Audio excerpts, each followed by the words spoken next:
statistical, so unpredictable, here on SNL Stats.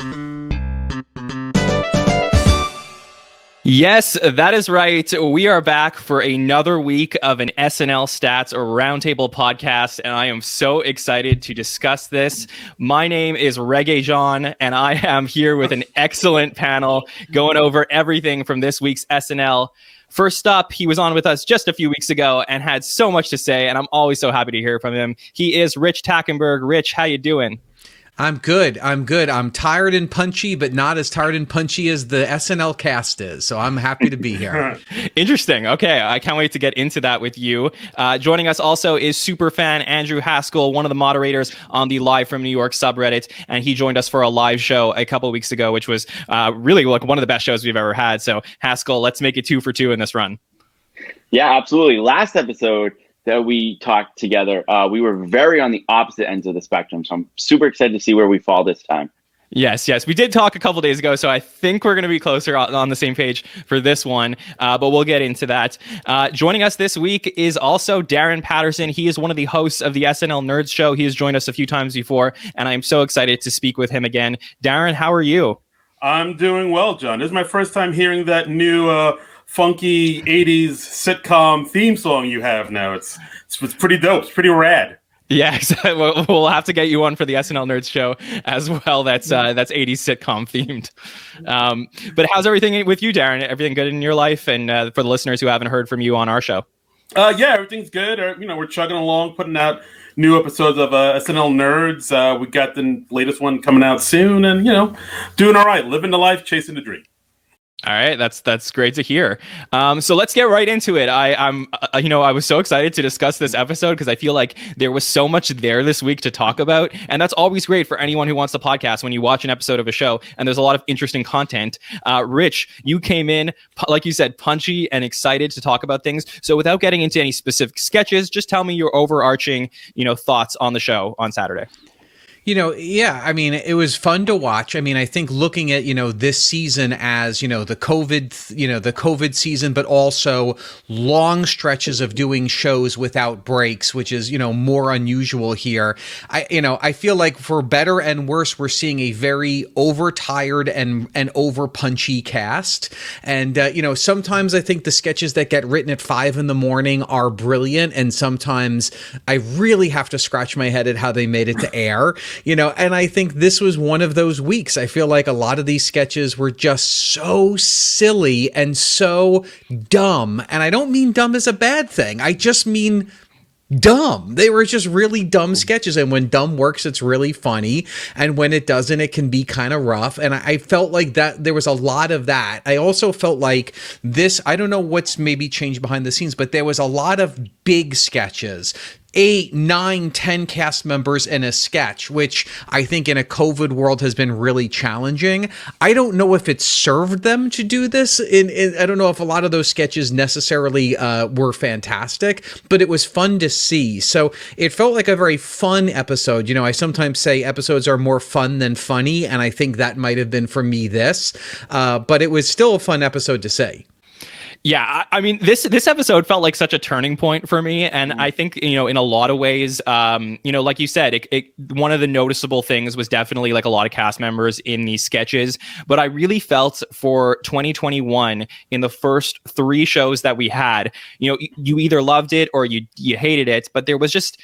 It didn't feel like something monumental, but there was something about Saturday night that I just really felt like was almost like turning the page a little bit to the next era of the show, which is something that we were asking for a while. And I want to talk about some of the themes that we saw in Saturday and if we like them or not, and maybe if they should be, what we see in the next era going into 47, 48, moving forward. So Haskell, give me your overarching thoughts on what you saw on the weekend and how it compared to the rest of the shows in 2021. Yeah, what I enjoyed a lot about this week was I had 3 or 4 sketches that felt like they were written as if they could open the show after the monologue, but also were injected with the weirdness, the silliness, the good dumbness that would push them to the end of the episode. So that's what I really enjoyed. It was this weird kind of funky mix of, it's weird to see, and not to get too many specifics, but it's weird to see a sketch about the host's show go on so late in an episode, but this episode had this kind of weirdness about it that it just kind of worked. And it was to do something like that and make it so kind of, I mean, we got to put that at the end of the episode. I don't know. That's why I really enjoyed the episode, and I enjoyed some of it felt grand, but it also felt kind of end of the episode weird at the same time. Yeah. Darin, give me your thoughts. We haven't heard from you on our podcast in 2021.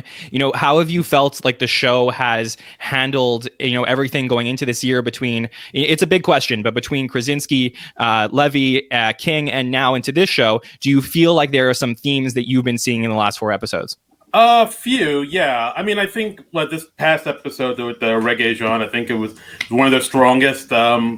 It's definitely a step up from last week with Regina King, which I didn't think was that too strong. I think they're definitely like kind of getting weirder with some sketches, or like sort of embracing and leaning into the weirdness. Rich, I remember when you just said you were just talking about how do some of these sketches get to air. I think there's one sketch in particular I'm thinking about where I think fits into what you were talking about. Yeah, I mean, as far as themes go, they seem to be more leaning a little bit more into like pop culture references, like what's going on, in the news, more leaning into what's trending now. I mean, the host that they had, Regé-Jean Paul, like it's somebody I've never heard of, but he's like very popular on, online and Netflix, and he's kind of trending now. So, they put him on. So they seem to be more leaning into like whatever's trendy and what's trending and what's like kind of buzzworthy right now. And I mean, I'm sure we'll talk about it later, but like the audience for this show was probably one of the most insane audiences I've ever heard in my life. They were just like, we'll get into it, but that audience was like, wow. Yeah, so those are 2 really good points, and the exact 2 points I want to talk about before we get into the show. So let's start with the first one, which is pop culture.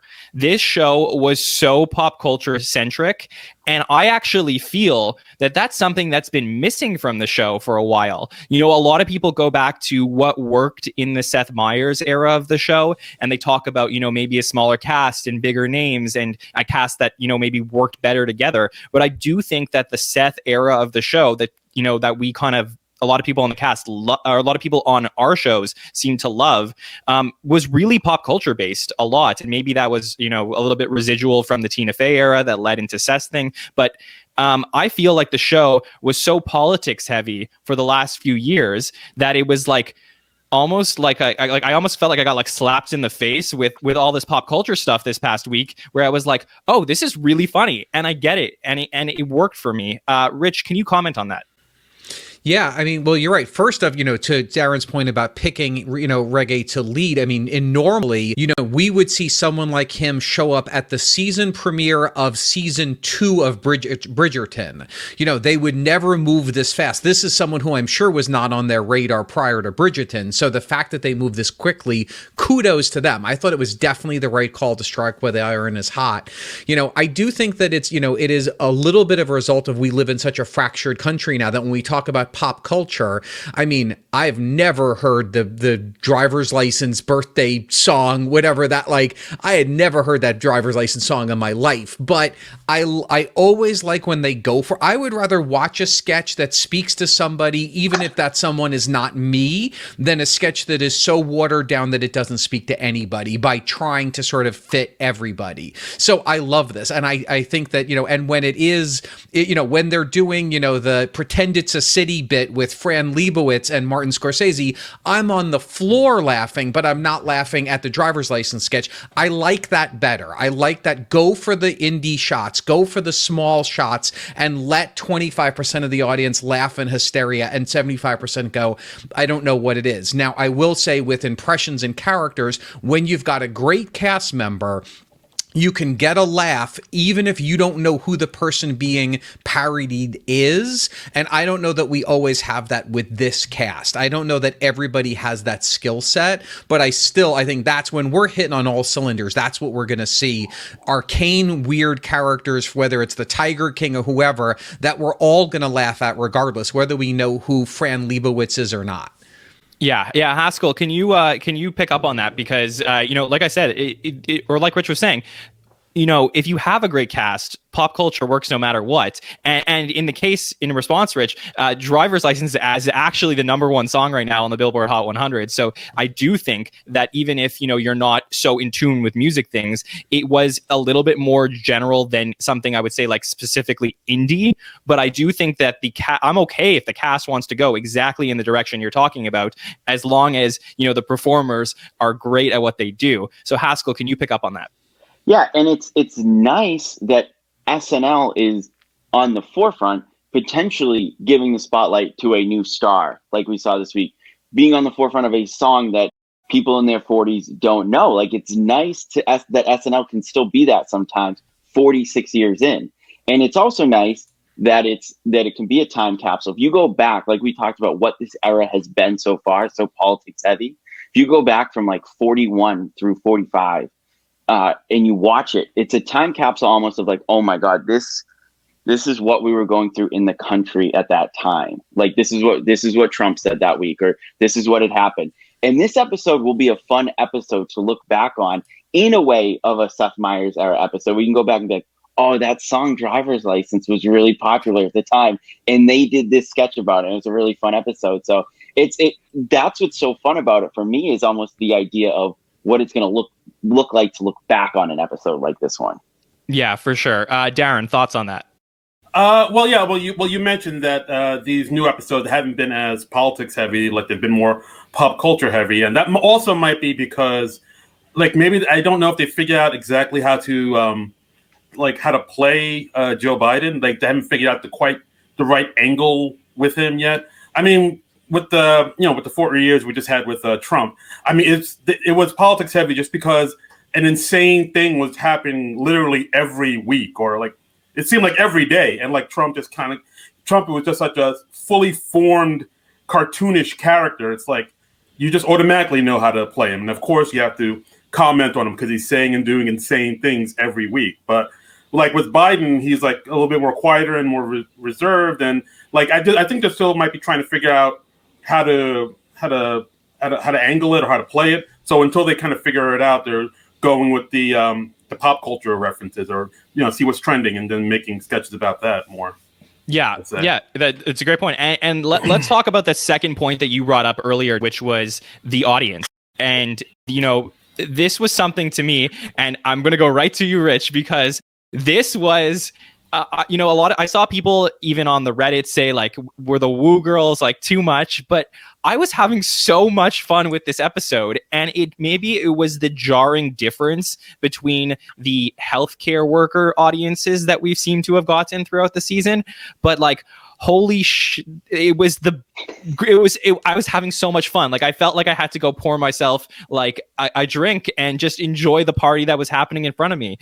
Did you feel the same way, Rich? Oh, 100%. I mean, 100%. I mean, during the audience made that monologue work. I mean, the monologue was absolutely solid, good monologue, but it really was the audience that I felt like lifted it to a whole nother level, because the whole premise of the monologue, this guy is so hot that the cast members can't control. What better way to sell the premise of the monologue than the audience losing their goddamn mind through it and hooting and hollering? It was so fun. I mean, that's exactly, every time Bad Bunny came out, again, I don't know who he is. I'm old, guys. I don't know current things, but I loved that energy getting infused into a sketch by just simply him walking on and the girls going crazy and the audience going fun. So especially when we can't pack the seats to capacity, this is what we need to get everybody going. And I feel like you could feel that in the performances. Yeah,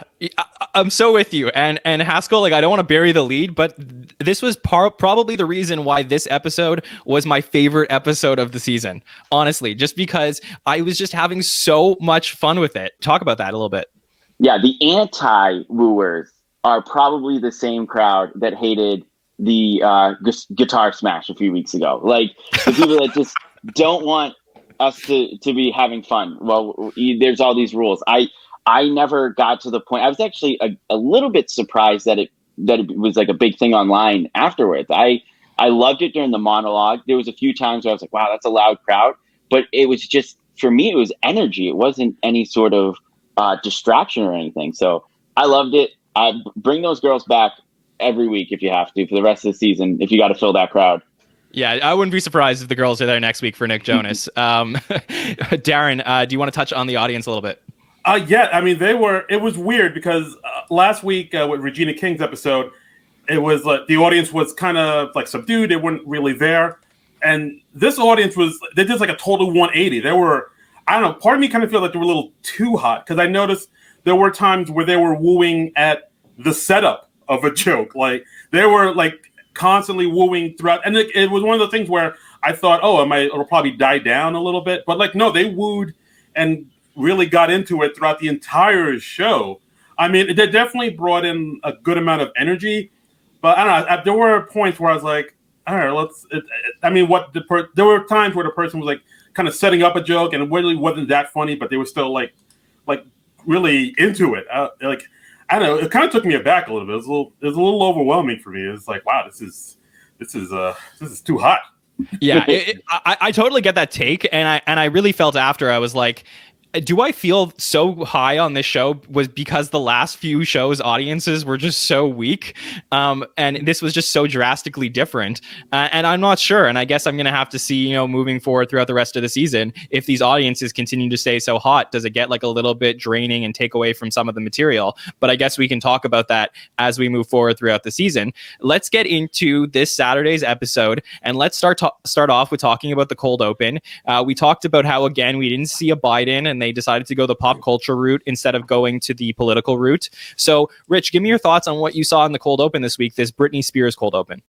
I really liked it because I would actually disagree. I think this was a politics opening. I mean, if you look at almost every guest that Britney Spears had, it was somehow related to politics or even, conservative being, getting kicked off Mandalorian, but still there was a political sort of bent to it. And I really like this. I mean, this easily could have been a Fox News wraparound or a CNN wraparound where we're bringing on Cuomo, we're bringing on Ted Cruz, like a Gina, it could have, and I like that they didn't. I think that it's such a breath of fresh air that we're like Ted Cruz, we treated more as pop culture, than we did as a political take on him. And I thought that was really good. So I thought this was a real breath of fresh air.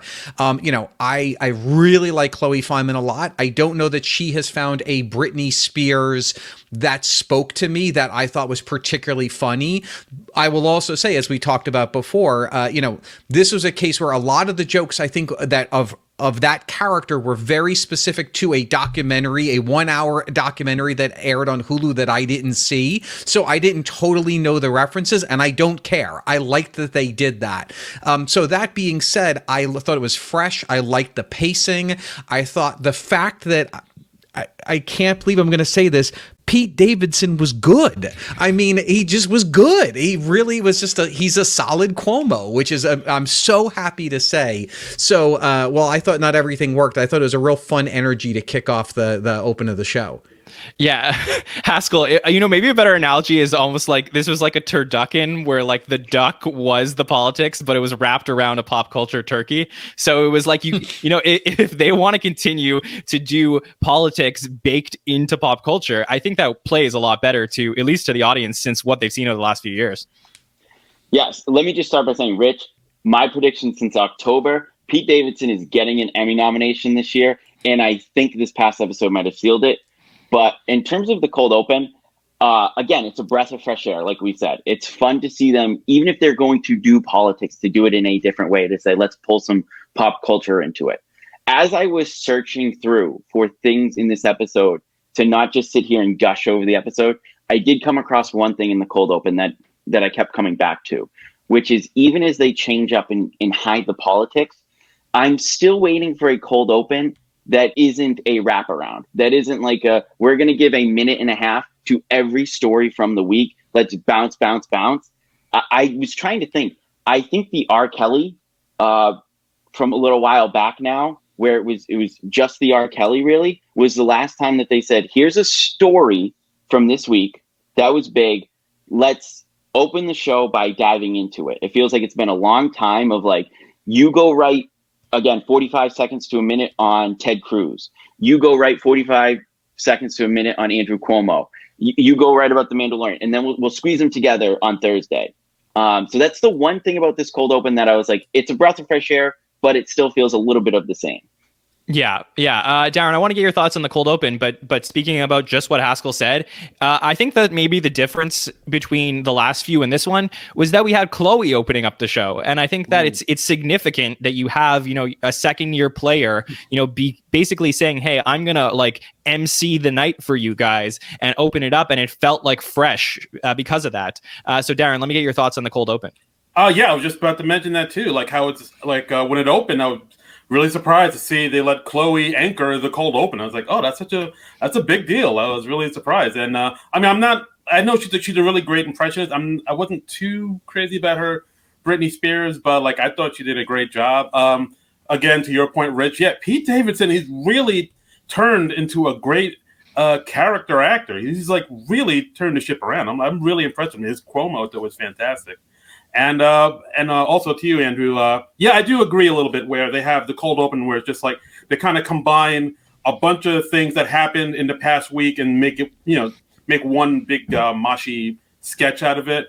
I think it might be a little bit more stronger if they just like sort of picked one thing and just made one big long cold open on it. But other than that, I thought this cold open was pretty good. No, I was gonna say, to Haskell's point, when you guys, a pet peeve I've had longer than probably some of you have been watching SNL, although not on this panel, is I always wish there was more. It's often the same writers. I wish there was more sort of looking at the cold open and weekend update and kind of going, okay, nope, we got Ted Cruz here. We don't need 5 jokes here. We're going to do Cuomo here. Like a lot of times I feel like by weekend update, they're making better jokes that feel like repeats because I already spent 3 minutes watching them in the cold open. And I do like episodes that have better separation, I'd say, of church and state. And this was definitely not that.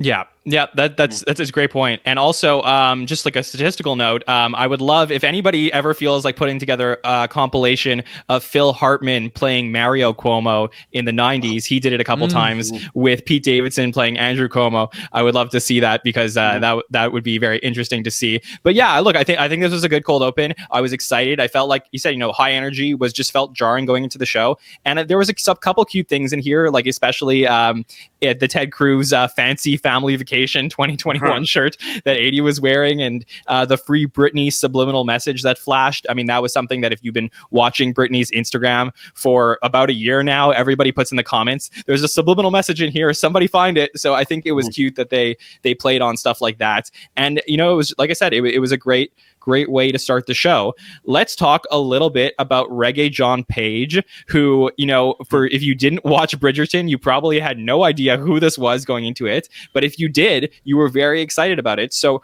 Rich, did you have any idea who this was when you got the show? This got announced last week. You know what? I had no idea who he was, which is sad because I saw 3 episodes of Bridgerton. So that tells you a lot about it. I was like, once they're like the Bridgerton, I'm like, oh, right. So, my expectations were very low. I didn't know his background. I didn't know if he had any live comedy experience or live experience.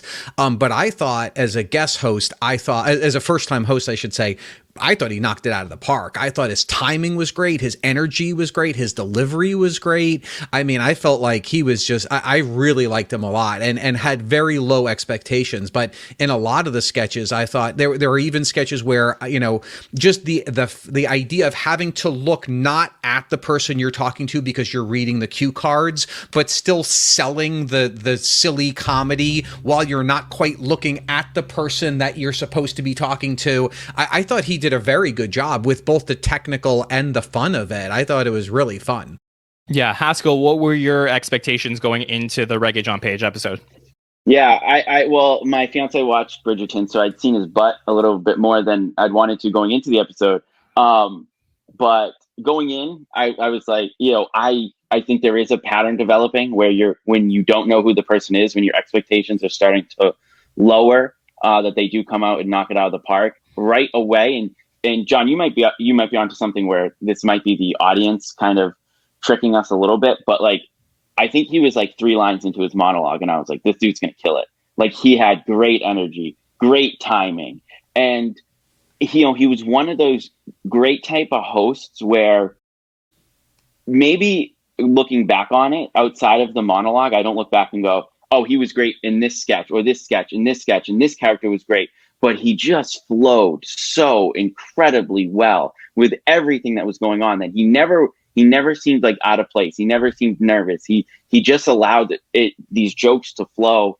In an episode like this one, where there was a lot of silliness, him not kind of cowering in the spotlight really helped out. I was really, really impressed and really, really happy with his performance. 100%. Darin, can you give us your thoughts going into the Regé-Jean Page episode? Yeah, I had no idea who this guy was. My wife had to tell me. I had a vague notion of who Bad Bunny was. So, like, when both those guys, you know, they were announced that they were hosting and musical guesting, I was like, all right. I've never heard of him, but okay. And yeah, I mean, you guys said it all. Like, I was really impressed. I mean, the guy seemed really like comfortable up there. He had some really good comedic chops. So I was like, oh, he's handsome and he's good at comedy. All right. And like, yeah, I thought he was really good. I really like. We'll probably talk about it later, but I really liked him in the Sea Shanty sketch. I thought the dude he made an impression on me. Like he was great. Yeah, he had this confidence about him that he didn't, you know, the monologue, basically the premise of it was like a hidden way to get the woo girls to woo even more, basically. But he didn't play to that the entire night. And I think that's what worked. You know, there's often times, for as much as I love seeing a Justin Timberlake hosted episode, there's times where somebody comes in and they're super confident, and then, you know, in every single sketch, they'll have a moment where they like break the fourth wall and look into the camera and get those woos from the audience. And that wasn't this, you know, he had his moment in the monologue to do that. But basically throughout the night, he blended into the cast and blended in really well. And I think that's what made the episode, you know, go up a notch for me, certainly. Rich, let's start talking about the episode a little bit. Is there a sketch that you would like to talk about? I will definitely say that you liked it more than I did. I'd say a lot of the pre-tapes I thought were really funny, and I'd say almost all of the sketches that for me, I think, the Loco pre-tape was probably my favorite. I thought that was really fun. I liked the sort of the fake out at the beginning when she's at the club, and just sort of, the idea of being alone. I'm lucky that I have not been alone during the pandemic, but my, the friends that I have that are literally by themselves for a year now are absolutely going out of their freaking mind. So I thought that this was great. I thought Ego did a great job. I thought everybody in it was good. And again, I like Pete Davidson in it. It was all really funny. So I'd say that was probably for me the most inventive sketch of the night. Definitely. And also Haskell, I felt like this was such a good song that it was almost like Lonely Island vibes of like, I could take this song out of the show. And, if this wasn't the pandemic and people like were able to go to clubs, I wouldn't be surprised if people were playing Loco at clubs like next weekend. What do you think? Yeah, absolutely. Like, it was smart, I think, to get Bad Bunny involved. Pete is kind of, either when he's with Chris Redd or he's not with Chris Redd, he is really good at being in the, being in these raps, and then Ego just killed it. So that was a super kind of fun sketch. I'm with you, Rich. I loved kind of the fake out at the beginning because I was sort of like at the beginning, I was like, where's this going to go? Is it, what is this? And then just kind of the break into the Loco. That was great. That was one of my favorite moments of the episode. Darin, what did you think of Loco? Loco I liked quite a bit. I liked how I had, like I said, I had that fake out where it starts off as like, her in the club, like a rap video.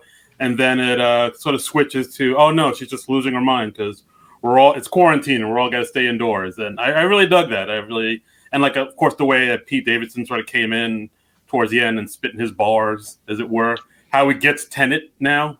After he's been inside so long. I dug it. I liked it. Yeah, I would say that the one, I absolutely love this. I just think that the one exception, and I know that sometimes SNL does this, sometimes they don't, but they had that moment where Ego looks at the TV and you have those like two twins pop up. And I was thinking to myself, what a missed opportunity not to put Mikey Day and Kate McKinnon as the twins from the Krasinski episode right there. Just like a quick flash of them. And it's subtle and it's just for the SNL fans who are watching, the past few weeks would have found that very funny. Rich, I want to, before we go around the table and talk about some other sketches, you did say you didn't love the the episode as much as me. So take me down a peg a little bit. Tell me, why this episode, didn't knock it out of the park for you. A lot of it, I said, I felt like a lot of these sketches were punchy for me. I mean, I'm going to be happy that you guys will disagree with me. The driver's license sketch, I've seen this sketch 5 times. I mean, you take an Adele hit and plug it in, and I've seen this sketch before. There was, and the whole, I don't know what this is. Oh, wait, I know all the words. I think we did that last week with the football musical number sketch. I mean, I felt like it wasn't a bad sketch in any way, and I love the energy, but I've seen it before. So that really didn't work for me. And a lot of like the actor spotlight sketch, which we started with, was a lot of setup to get to basically just watching Mckinnon do Ice Cube with a British accent, which was in a great sketch. That's a very funny 3-line run in a more complicated, nuanced, fun sketch. This for me was the whole sketch, and I felt like it was fun at the beginning, and then it just lost a lot of, it just was just more of the same for me. And I felt like a lot of the sketches felt like that for me. I would love for someone to defend Mr. Chicken Legs. I can't. If that was written before the sun came up on Wednesday, I will eat my shorts. That was, so it was just a lot of like, I felt like throwing stuff against the wall. Some of it maybe worked a little bit better. I will say this though, I do think where I'm maybe different than you guys is I got to watch this at 8:30 at night. And I think if I had started watching this at 11:30 and some of these sketches were happening at 12:15 in the morning when I was unbelievably exhausted and maybe a cocktail was poured, then maybe the job interview sketch would have been sublime instead of, for me, just missed. So I'm aware that my early viewing, which often happens with Hulu and Sunday morning viewing, maybe took away some of the magic of what is truly a late night comedy series. Yeah, that's such an excellent point and something I didn't even think of. But I think you're definitely right. I think everything played so well because we saw it late at night, and it felt like a late night show. Haskell, can you give me something that you want to talk about from Saturday's episode? Well, I'm gonna one of my favorite sketches. It's funny. After the show, Saturday night, I was talking with you and some of the other regulars from the podcast. On Clubhouse. On Clubhouse. Find us. We'll be there. And you around the horn, everybody was mentioning the driver's license sketch. And I was like, yep, that was good. That was good. And then I went back and watched it the next morning, and it became my favorite sketch of the night. I am a sucker. I don't care. I know you can repeat formulas and all that stuff. And this one really, to me, was kind of the love child of the old Jason Sudeikis, Bill Hader musical memories, and sort of the Weezer sketch from a few years ago where you can add the arguing as well. But I'm a sucker for a sketch where I can watch and I can see that the cast is having a blast. And that the energy was so high on that. The cast seemed like they were having such a good time. And on a second viewing, it became one of my favorite sketch of the night. And again, I do like it's a contemporary hit, #1 right now. I do like them leaning into that as opposed to, hey, here's an Adele song from 2012. I don't mind bringing that back up, but when you use a song that is popular the week the show aired, I love that.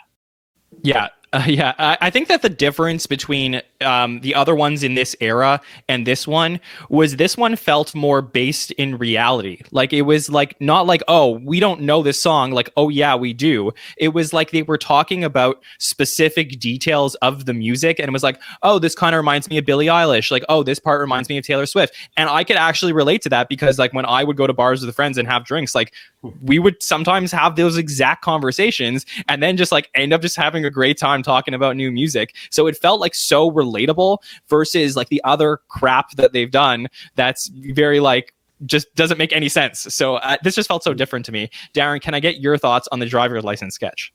Yeah, well, I mean, the driver's license sketch, I wasn't too crazy about. I mean, just because the whole sketch kind of seemed like just like a commercial for this one song to me. But I mean, to Andrew's point, I do agree that there is something to a sketch when you can see that the cast is really into it and really having a good time.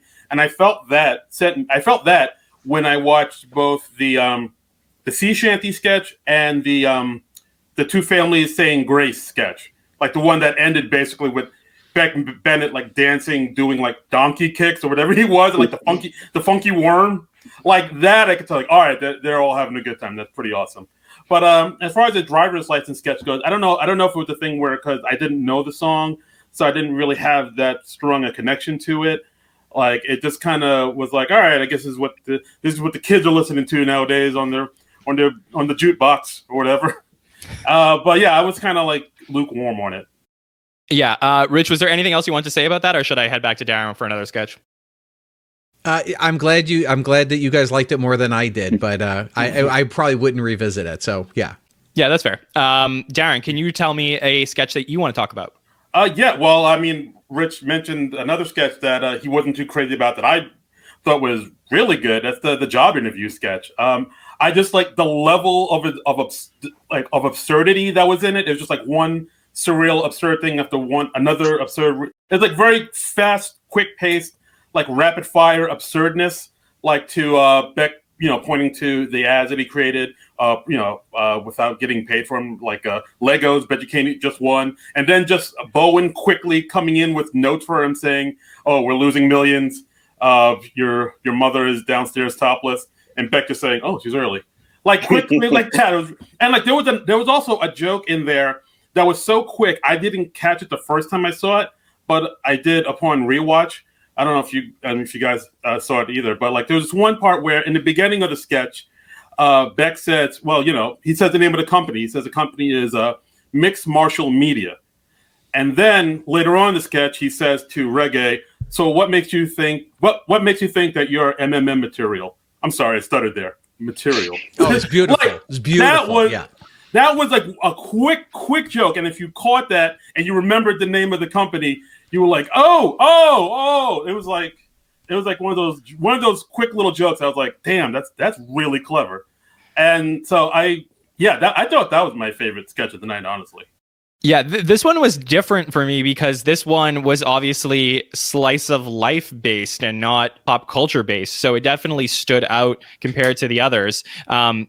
Rich, did you have anything else to say about it? Yeah, I mean, I didn't really like the sketch that much, although there were funny jokes in it, but I think that it's only because of a comedy taste. It's not because of execution.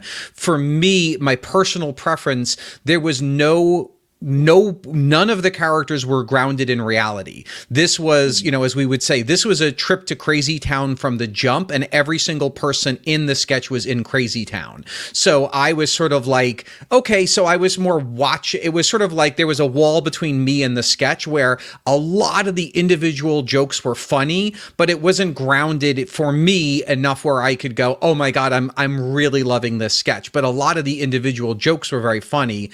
But I think that, but I understand that is a style of comedy that is 1000% valid. It's just not my style. Yeah, the part that got me was them fighting with the pool noodles, and then Bowen comes in. He's like, "Stop! You're gonna kill each other." And I thought that really got me. Rich, can you give me another one that you would like to talk about? Boy, I mean, I would love to talk about the Sea Shanty sketch, because it's another sketch that I was so bored by, and I love that you guys liked it. And I actually am aware I have seen on TikTok, so I knew what this was. Maybe it's me. I just cannot remember the last time I have enjoyed an SNL sketch that took place on a boat on a green screen. Whether it's the live version of Peter Pan, or whether it was the Tim I can't remember, the Tim Robinson sketch, when the one sketch he had on SNL as a featured player the one year he was on. I just never liked these. I thought it was a fun idea. It just never went anywhere for me. But I love that Darren said he loved the sketch. I'm just interested to hear what worked for you guys. Yeah. Well, I'm actually, I was going to say, Rich, have you ever heard of Sea Shanty? But the thing was, I texted Haskell and some of the other superfans right away, and I was like, Oh no, because I have had sea shanties stuck in my head for weeks and they were finally gone. And it was just like, why SNL? Why? But I think what I liked about it isn't, and this is okay because SNL fans find different things in different sketches, but I think what I liked about it was just that it added to the party nature of the episode and it just felt fun. And it wasn't such a funny sketch, but this was the exact thing that you talk about all the time, which was this was fun, not funny. Haskell, do you feel the same way? So watching it live, it was a sketch that lost me a few times where they were singing, we were going through the pattern of the jokes, and I found myself drifting off and then coming back to the sketch. On rewatch, I liked the sketch more because the individual jokes landed for me as I was paying attention to them. I thought Bad Bunny was pretty funny when he pulls up his hand and he goes, "This is just my wife. I'm not as creative as these guys." That I thought he was really good. And I really liked Andrew Dismukes as kind of the straight man. I liked how we saw his face when he had that, oh, these people are lunatics moments. And he was really fun as the guy, almost the younger one, the inexperienced guy reacting to all of this. I think that's a role he could play more of this season and even into his second season. Yeah, huge night for Andrew, which was exciting to see. Darren, what were your thoughts on that sea shanty sketch? Well, I mean, I did enjoy it. I will admit there were times where it was kind of hard to hear them because I guess they were just all chanting at the same time. So it was kind of hard to make out what they were saying. But I mean, I like the fact that the energy was high. Again, Regé-Jean, like he really brought it in that sketch. He was like really gung ho about in his part. I don't know. There's like a vibe about the sketch. It kind of felt like something they would have done in the 80s or something. It was like an old school type of SNL vibe about that sketch that I like quite a bit. And still, at this point, like the audience is still going nuts. When Bad Bunny come out, they goes nuts. There's one part where Kate comes out and they go nuts, like she's making a special guest appearance. Where I was like, "It's Kate. What are you guys yelling about?" But yeah, I think that was it. It was just like it's a fun sketch. It was more fun than like, clever and stuff, but I enjoyed it. Darren, it's funny that you say it felt like an 80s sketch. To me, it felt a little bit like a Seth Meyers era sketch, like where I could see like a Will Forte in this position. I could see Bill Hader in this position, and I'm almost waiting for this very strange Andy Samberg character to pop out in like the Kate position. Like that's what it brought me back to almost. Yeah, that too. I can see that. I'm glad you brought up Kate because I will say that for the second time in the night, so between the driver's license and the sea shanty sketch, the sketch did not need Kate McKinnon in it. It didn't add anything. Didn't take like it. Putting her in was just simply. I mean, she was only. I think that was basically it for most of the night. But it just felt so weird to me that she like got tacked on to the two all male cast driven sketches. I just thought that was like a weird thing. It was like, oh, we need to, bring Kate in here. And I didn't think it was necessary, which I don't usually say about Kate because I do think Kate does bring a lot to some sketches. Haskell, can you give me another one that you would like to talk about? Can I give you the one that we kind of all agreed on, which was that kind of fell short, which was Mr. Chicken Legs, which was SNL's success rate in my mind, the things that make me laugh, their pageant sketches don't do it as much. There's obviously a few that are really good. I just think when they do, like, the big miss for me actually was the three individual kind of contestants that we saw. Mikey Day at the beginning was it was kind of funny, the quick switch, and Pete Davidson's Jack Skellington was funny at first, but none of them really went anywhere. There was a sketch that just didn't go anywhere, and I feel that happens a lot with these pageant sketches, which is like, here's 16 seconds. Doesn't this guy kind of look funny? All right, let's move on. So that was why I thought that one actually had some potential when you could get with these like weird, gangly looking guys. It just didn't go anywhere. Darren, what'd you think of it? Yeah, I feel the same way with Andrew. It felt like a sketch, like Rich said, where they kind of wrote this because they had a deadline and they maybe were staying up all night and they were probably punchy and probably hadn't slept. And probably somebody said, "Hey, Pete has weird, long, skinny legs, and so does Andrew, and so does Mikey. Is that something?" And then they just wrote the sketch based on that. It didn't really going. I mean, it was amusing, but yeah, like Andrew said, it just kind of petered out. It didn't really have like a real kind of. I don't think the premise was like strong enough to write a sketch about it. It was just kind of like a weird thing they did, I guess. The only thing that got me was Pete's dancing. And like, I don't know, maybe it was just that, again, by that point, it was like late at night and I was just like really into everything they were doing. And the sketch itself was okay. I thought that the Cecil Hotel joke was like probably the best part. Best part of, yeah, exactly. That was probably the best because part. I watched the stupid Cecil Hotel documentary. Yeah. Because it's trending. You know, I've always thought this. I remember that about 10 years ago, I would always say, you know, the bar for a game show sketch was so much higher because no one's watching game shows anymore. So I think the bar has to be higher. Now game shows are very in vogue again, and a game show sketch, I think the bar has lowered again. And I definitely agree, nobody's watching pageants. So whether it's to get in the NBA bubble with Chris Rock or whether it's this sketch, I do think that the bar is a lot higher because we are not watching this format to be parodying. So the idea has to elevate even beyond that. And I don't remember the last time it has.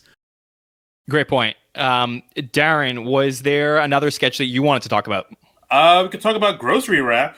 I not a sketch again. I really did get a kick out of that. I feel like the second half of the show was a lot stronger than the first half on this episode. But yeah, I like the way they set it up that Kyle, Beck, and Andrew, again, a lot of Andrew in this episode. They were dressed as 90s guys and they were doing like a Beastie Boys type rap in a grocery store. And then I like that little turn where they reveal, oh no, they're not in the 90s. They're in modern day. But everybody's telling them to wear a mask. And they're like, oh no, we're doing a comedy video, a rap video, you know, to go viral. Like, I don't know. There was something about that I really dug, that, you know, their naivete and the whole fact that you think they're taking place in the 90s, but then they switch it and it's like, oh no, they're actually kind of in the modern day and they're kind of anti-maskers, I guess. I'm just so happy this sketch didn't get cut. Like, the show was on time. They got in everything. Like, this would have been such a shame if it got cut, in my opinion. But Rich, what did you think about this sketch, the grocery wrap? I mean, I really liked it. I mean, I liked this idea of we're doing a wearing mask joke without necessarily hitting on politics or hitting on like the Loco sketch. It was a sketch of the moment without feeling like an overplayed moment that we've seen a million times. I also liked that the idea that Regé was able to be in the sketch in a very small role, and both of those pre-tapes didn't need to be sort of the center of it. So yeah. I thought it was, again, probably my second favorite behind Loco. I thought it was a very fun sketch. Mm-hmm. Haskell, your thoughts? I loved it. There's kind of a developing pattern in some sketches this year that I really like, which is Beck starts all the way up here, and then in an instant, Heidi Gardner can bring him down here. Like, that's kind of a fun developing pair, even though they weren't really paired in this sketch. That was super fun. But anytime that you can have Beck and Kyle, who have all the confidence in the world and then are on the brink of tears, that's a formula for success. And this sketch did it in one of the best ways we've seen that. Yeah. Would you say that Beck is a simp for Heidi? He might be, huh? Right. Okay. Well, is there, I'll just ask the entire panel, is there any other things from the episode that you wanted to touch on? Any specific thoughts for anything else? A shout out to Pete Davidson and Weekend Update. I thought this was a really strong performance as a feature. He really, for me, came flying out of the gate when he first started on SNL with his Weekend Update performances. And then they were never bad, but some of them were, I felt like this was a real fun return to form for Pete. Not too long, not too inside, not too dark, but dark enough. I really enjoyed it. Haskell, Darren, do either of you guys want to touch on it? Can I touch on the other side of the other Weekend Update correspondent? Go for it, yeah. Which maybe I'm a simp for Heidi Gardner, because I feel like every time you put me on this show, I say she might be the best cast member they have. And that was such like a refreshing, silly sort of character that it wasn't like, here's our take on something in the news today. This isn't like a prototypical teenager or a prototypical arguing couple or something that we've seen. It was something that the second she came out and she was dressed as Freddy Krueger, you went, wait, what? Where is this going? And it was a very simple idea, but it was also so far out of the box that it worked incredibly well for me. Darren, was there anything from Update that you wanted to talk about? Well, no, I mean, I could, just tack on something from Andrew and Rich. I mean, as far as Pete goes, yeah, I've always felt like he's always been best when he's just himself, just because he comes from a stand-up background. So when it's just him talking about his life and his thoughts and what he's going through, that's when he shines. But, as like I said before, like he's actually become a great like, like a character actor these days and a great cast member. So to always just hear him just sit and talk about like how he's moving out of his house and he's, cracking on Colin because he doesn't look like he's from Staten Island. He looks like he's from, lives in Pepperidge Farm or wherever he lives. Oh, that what a great line that he lives in Pepperidge Farms. Oh, I love that. It's always good to hear him just talk. And as far as Heidi goes, yeah, I'm a huge Heidi Gardner fan. I think she's a great actor, period, like comedic drama. Like she's like one of those cast members who, like, her commitment to her character really impresses me. She's really strong and focused when she's inhabiting a character. But with this one, when she dressed up as Freddy Krueger, she seemed a lot more loose and it was like a lot more like fun and not as like, laser focused, which I enjoyed too. So like, I mean, as far as Weekend Update goes, I enjoyed both of these guys. Great. Anybody have anything else from the episode, or should we move on to the cast? Okay, so Rich, I'll start with you. Give me somebody from the cast that you would like to talk about that stood out to you this week.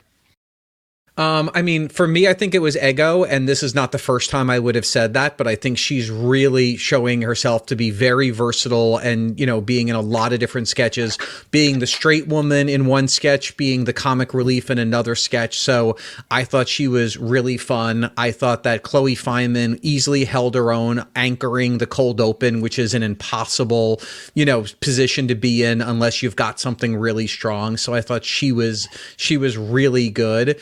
And yeah, Heidi Gardner, I think in the features, the Weekend Update features, I really like that some people, especially in prior casts, after a while, all of their weekend features feel like, just a different page from the same book. And Heidi doesn't do that. I mean, everyone does that to some extent, but I think Heidi has a real range of different characters where the premise of the joke is fundamentally different. So I always really appreciate that. Yeah. And with regards to total appearances for the night, we had no Melissa and no Lauren, which was unfortunate to see. But we did have Pete basically won the night with 6 sketches and Beck with 5, but then a pretty even distribution between a lot of the players there that evening. So it was nice to see. And I think that we got to see some people a little bit more, like you said, Rich, that we don't always get to see every week. So that was exciting. Haskell, who would you like to talk about? So there's a few people that got more screen time that we're all excited to see, and I'm sure Darren will bring some of that up. We'll go over some of those. And I made this almost joke to you, John, the night of the episode. My favorite featured cast member of the night was Kate Mckinnon. That was like almost featured cast member Kate Mckinnon. And you had talked earlier, John, that she was thrown into some sketches. That was one of my favorite episodes of her for the season because it was brought to my attention on a previous podcast where she hasn't committed to anything all year. She feels like she has a foot out the door. She's playing Kate McKinnon in all these sketches. And in her 3 appearances in the driver's license, in the Sea Shanty, and in the Bridgerton sketch, I felt like she was Kate McKinnon, the person who can get into these characters. And even in these quick moments, she was playing, I really liked the characters she was doing. And I would love to see that going forward, where she almost, even though she's been on the show for so long, she almost takes like a Jason Sudeikis season 38 kind of approach, which is like almost flipping it, where, hey, Ego and Chloe and Heidi are our core moving forward. Kate, you're still going to get the big send-off at the end of the season, but why don't you just pop in here and there and play these little weird characters throughout the night, as opposed to carrying the show on your shoulders like you have for years now? Yeah. And I'll add to that. I think if we found out that Kate was actually off filming another project Monday through Friday, I wouldn't be surprised. And I don't think that that was a bad thing of just, she'll pop better in a big sketch now that we've had the breath, as you were just saying. Yeah. So true. Darren, who do you want to talk about from the cast? Wow. I mean, maybe Andrew Dismukes was in a bunch of sketches this past episode. I was really kind of surprised. He didn't have like huge parts. Maybe the biggest part overall was the Sea Shanty sketch, but he was a great straight man in that sketch. Almost, in the same way like Mikey Day is always a really good straight man. Grocery Rap, he was really good.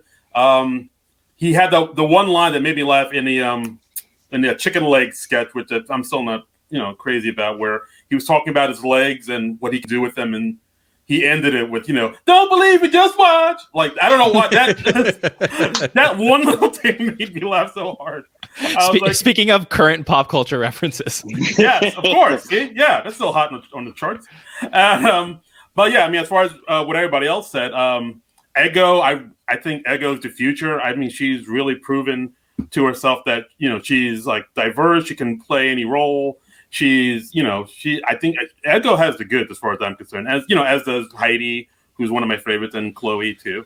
But like, I don't know, Ego always impresses me. And I don't know, Beck Bennett continues to impress me with what he can do. I know he gets like a ton of screen time, and he's always in a lot of sketches as, the big dumb white guy or whatever. But I don't know, he's always hilarious. He's always solid, and he always hits. So yeah, I will say I do kind of wish they would give maybe Alex Moffat a little bit more due, because I really think he's pretty strong. I remember I saw a movie he was in recently called The Opening Act that was on Amazon a couple weeks ago, and he was really good in that too. So I will say that I just maybe wish like Alex got a little bit more to do. He does get a good amount of screen time, but I kind of wish maybe they give him like a sketch to anchor or something like that.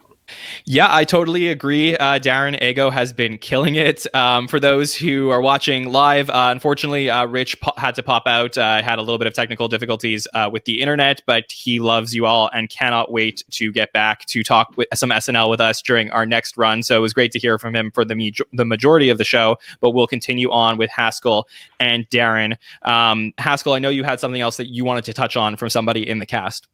Yeah, so going back to Darren talking about Andrew Dismukes, just quickly, he has, to me, officially hit that point where when he pops up on screen, I'm not the Leonardo DiCaprio meme, like pointing like, there he is, I found a featured player. Like, he has officially hit the point where he's blending into sketches, and it's not a surprise to see him. Hopefully, Lauren and Punky to a lesser, Punky's almost there as well, but hopefully Lauren and Punky get there in the next batch of episodes.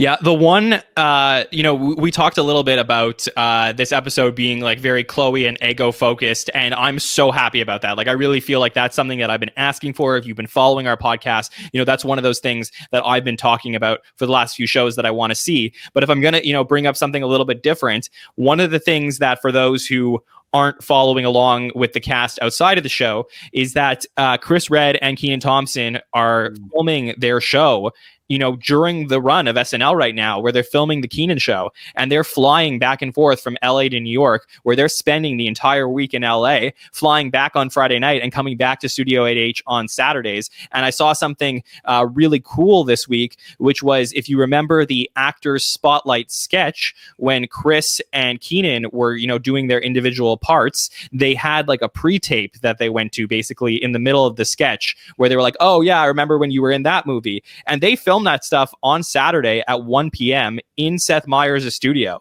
They set up a green screen and they did that. So it was just only a few hours before the show. And I can't imagine how difficult it is. I mean, Kenan has been on the show forever, but how difficult it is to have that type of work schedule. I want to show some appreciation for the two of them for, coming in, hustling on Saturday and getting themselves ready. Kenan in 4 sketches, Chris in 3. Like, it was just great to see.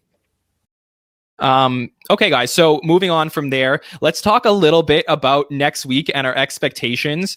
Haskell, I know that you and I were on the same page that we absolutely love this episode. What are you expecting to see in the Nick Jonas show, and can they take some of the elements we really loved and pass them on to that show? Yeah, I think, again, maybe you can carry over a very excited audience that they're there excited to see Nick Jonas. Nick Jonas. And, you can carry that over. You can carry over almost, I don't want to say the low expectations, but the idea that, oh, he's there to be a pretty face, and that's exciting, and kind of surprise us with something. The thing I'm really hoping that we can kind of carry over, though, is this idea that I talked about earlier, which is almost a little bit of a flip. Like, can we see Ego and Heidi and Chloe and Dismukes kind of flip to the head of the cast, while some of these cast members that have been there for a long time, we don't shut them out, but they become like these really, really strong featured players where they show up one, two, three times an episode doing like this really off the wall character. And, as we talked about with filming and people being in different places, I think there's a chance that we could see that continue as some of these cast members aren't available throughout the week. 100%. Darren, what are your expectations for the Nick Jonas episode? As far as, my expectations, I think it's going to do a pretty good job. It seems like he's now trying to get into that, in that lane of being like a musician / comedic actor / actor, all around entertainer, like that Justin Timberlake lane he got, like Justin did like a couple years back. I know Nick Jonas is I know he's been in a couple movies. He's been in those Jumanji movies, like the recent reboots. He's in that new movie with like Tom Holland and Daisy Ridley, which is a name escaping me right now. But as far as, I don't know too much about his music or his acting skills, but he seems to be like a pretty capable entertainer. And I don't know. I'm looking forward to seeing what he can do. Yeah, he has a new album that is going to be coming out. I think he has a single that he will be premiering on this Thursday, so you'll get to hear that, and he'll probably be playing that at the show. Previously, he was a musical guest in 2009 with his brothers, 2016 by himself, and then back in 2019 with his brothers. The 2009 episode that he was on, it was an Alec Baldwin hosted episode, and it's actually one of my favorite Alec Baldwin hosted episodes. There's very funny sketches in there, including ones where Alec Baldwin plays the fourth Jonas brother, Gary Jonas. So that's a very good one if you want to see Nick Jonas acting on SNL at a young age. He's also in a digital short called Property of the Queen, which isn't a classic digital short, but it is another good one. So he has some history with being in sketches on the show that is kind of fun. So for those who are looking for Nick Jonas material during the week to prep for the show, there is some stuff available to you. But I'm really excited about it. For those who've been following the podcast, there were some things that I did like in Krasinski, Levy, and King, but overall, I didn't love the shows we were getting in 2021 compared to some of the stuff we were seeing in the fall, like including the Chalamet episode, which I do think is one of the better ones of the entire season. And it really was this week that got me on such a high, and I was excited about it. And if you didn't like this episode for whatever reason, that's cool too. So it's totally fine. I mean, look, we saw that Rich wasn't the biggest fan of it. So there's going to be people who are going to love and dislike some things. But my hope is at least high energy and fun can carry over into the next week. So that's really ultimately where I want to end this podcast on. Let's go around and talk a little bit about plugs. So Haskell, where can people reach out to you? And do you have anything that you want the listeners to check out? Yeah, you can find me on Twitter at Andrew E. Haskell, always putting out some sketches of my own. Some of my stand-up comedy, obviously paused a little bit. Also do some spec scripts, just putting out there if you're ever looking for something fun to read. I might touch upon your favorite sitcom or something. I always like writing about shows that are out there right now. So find me on there, interact with me, read some of my stuff, and we'll have some fun. Yeah, and you will hear Haskell next on our Superfan Takeover, which we do in between breaks on the show. Darren, where can people reach out to you and tell us a little bit about what's happening on SNL Nerds? Sure. Well, if you want to hear me talk more about Saturday Night Live, you can listen to the podcast I do with my buddy John Trumbull called SNL Nerds. We're two. You mean Regé-Jean Trumbull, right? Yes. You know what? Thank you. I apologize. Yes. Regé-Jean Trumbull. Where It's called SNL Nerds with two stand-up comedians living in the beautiful state of New Jersey. We talk all about Saturday Night Live. We talk about SNL-related movies and the lore of SNL and history and the whole Megillah. So if you want to listen in on that, we're on the Non-Productive Network. So you can go to non-productive.com and listen, or listen to wherever you find podcasts. Spotify, Apple Podcasts, Apple Tunes, whatever you like. And follow us on Twitter at SNL Nerds Show. And you can follow me on Twitter and Instagram at Darin Credible, Darin Credible. Yeah, and you can follow Rich Tackenberg at Rich Tack on Twitter. He is not super active on Twitter, but he does do some storytelling. I hope I'm getting his plugs right, but he does do some storytelling, which you can check out. And he's always a great follower for his SNL takes. He'll be back with us during the next run of the show, like I mentioned. He did want me to say on camera that he really enjoyed the conversation with the three of us, even though he is right and we are all very, very wrong. So we'll take it. Thanks for joining us, Rich. And for myself, John Schneider, you can reach me at SNL Stats. We post a lot of interesting statistics about the show, including Who Says Live from New York and other interesting tidbits about the show each week. News that we get from our friends at the show that you can check out by following our Twitter account or following us on Instagram at SNL Stats. If you would like to subscribe to our show to never miss an episode, please do so and subscribe on any podcatcher, search SNL Stats, or subscribe to us on YouTube. Especially on YouTube, those YouTube subscriptions really help people find the show. So we really appreciate that. I also want to say that we are on Clubhouse. For those who do not know what Clubhouse is, it's a new app. Speaking of pop culture, I'm sure there's going to be some Clubhouse mention in SNL coming up sometime soon, but it's a new app where you can listen to audio conversations that are not recorded, so you won't be able to listen after. But if you ever want to jump in, sometimes I'm there with the other superfans or other of the podcasters that join us on the show, and we're just talking about Saturday Night Live, having some casual conversations, and you can join in, you can listen, you can participate in the conversations with us. So if you have a Clubhouse account, feel free to give us a follow, search for me, John Schneider, and you can join the conversation as we talk about SNL. As for what's coming up on SNL Stats, next week we are doing 2 shows once again. So we are going to do a live show on Saturday night. So if you are available immediately after the show, you're watching it live, like we said, and it's late and you're having fun, and I hope it's a great show, come on YouTube and join us right after the show. We'll be there with some special guests breaking down the show right away. And then we will also be back with one roundtable next week to wrap up these 5 episodes before we go on break until our next run. I would just like to once again thank Darin, Rich, and Haskell for joining us this evening. We hope all of our listeners have a pleasant week ahead, and we will see you next time. Thanks, everybody. But we're here for the numbers as well. So let's get statistical, so unpredictable, here on SNL Stats.